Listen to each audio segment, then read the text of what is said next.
Orang yang tidak pernah mendengar Injil itu ada 5 macam. Pertama, orang kafir zaman perjanjian lama, tidak pernah dengar Injil. Orang Yahudi dalam perjanjian lama juga tidak pernah dengar Injil, hanya ada Taurat. Ketiga, orang setelah perjanjian baru yang berada di pulau pelosok pegunungan tidak pernah dengar Injil.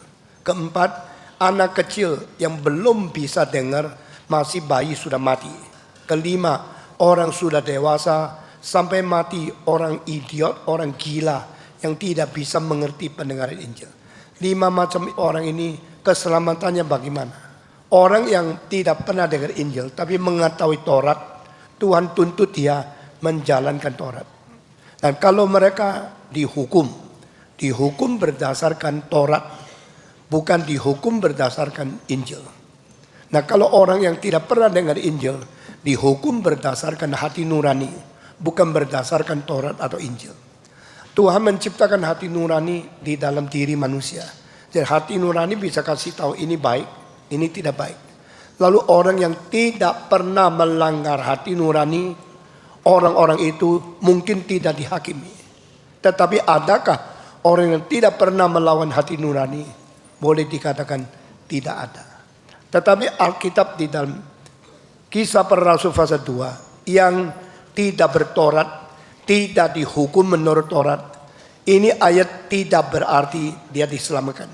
Hanya dikatakan tidak dihukum menurut standar Taurat. Tidak mengatakan diselamatkan meskipun tidak pakai Taurat. Sehingga di sini kita mengetahui semua orang sudah berdosa. Tidak ada satu orang yang tidak berdosa. Karena sekalian sudah berdosa dan mengurangi kemuliaan Tuhan Allah, maka hanya melalui Kristus yang bisa mewakili kita berkenan di hadapan Tuhan. Maka saya percaya tidak usah kita khawatir orang tidak pernah dengar Injil bagaimana, karena Tuhan itu adil. Tuhan tidak mungkin berbuat salah. Di dalam kekekalan, kalau ada orang diselamatkan, dia akan mengatakan saya diselamatkan karena anugerah Tuhan. Di dalam kekekalan, kalau ada orang binasa, dia akan mengatakan saya patut dihukum karena Tuhan mengadili saya. Dia benar, saya berdosa. Sehingga kita tidak usah khawatir.